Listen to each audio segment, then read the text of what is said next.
Okay, it's a Government Wednesday today, and I've got Sabo with me. She is an intern in Mr. Twyford's office. What school are you from? Waitakere College in Auckland. And what does being an intern mean? What have you been doing? Well, it means a lot. It's a very great experience. I've been basically hovering around Minister Twyford, around going to different meetings and just checking out what goes on. I went to the debate yesterday, which was very interesting. Oh, that's good. Were you there at question time? Yes, indeed. What did you think of that? Oh, interesting. I loved the arguments and just everything about it, basically, just watching it live. Normally I watch it from TV, and actually being there was quite different. It is different. Some people are talking about putting barriers up there to keep the public back. Do you think that'd be a good idea, or is it pretty good just being close? Nah, being close is good. Yeah, I like it. I like it as is, but I'm sort of a bit old-fashioned. Now, we better get on with what's going to happen today. We're going to start off with oral questions, starting to ministers. Chloe Swarbrick to the Minister for the Environment, about the consenting process for the Kennedy Point Marina. Judith Collins to the Prime Minister, whether she stands by all her government's statements and actions. Barbara Edmonds to the Minister of Finance about the New Zealand economy. Michael Woodhouse to the Minister of Transport about the Clean Car Program. Glenn Bennett to the Minister of Housing about the Housing Acceleration Fund.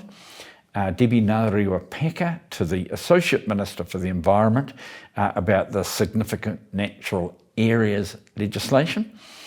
David Seymour to the Minister for COVID-19 response about the positive case travelling between Sydney and Wellington.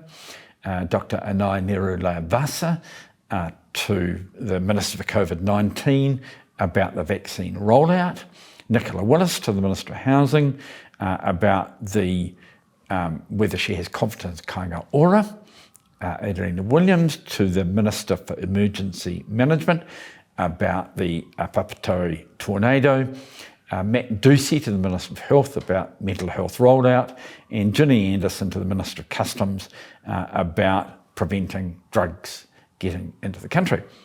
And after that, we have the general debate. What's it all about? So the general debates is 12 5-minute speeches. And what do people talk about?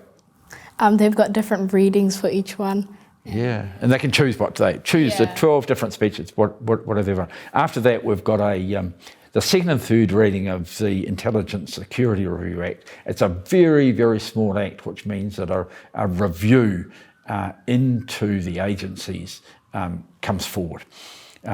After that, what have we got? We've got the financial assistance for caregivers, and it's just about, it's the third reading by Calvin Davis, and it's just about how to help the caregivers.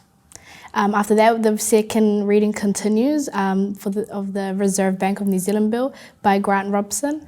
And yeah, that just makes a bit more transparency around the Reserve Bank and minor changes to its functions. Yeah. And after that, we've got the Cervical Screening Program Amendment Bill in the name of the Aisha Verrill.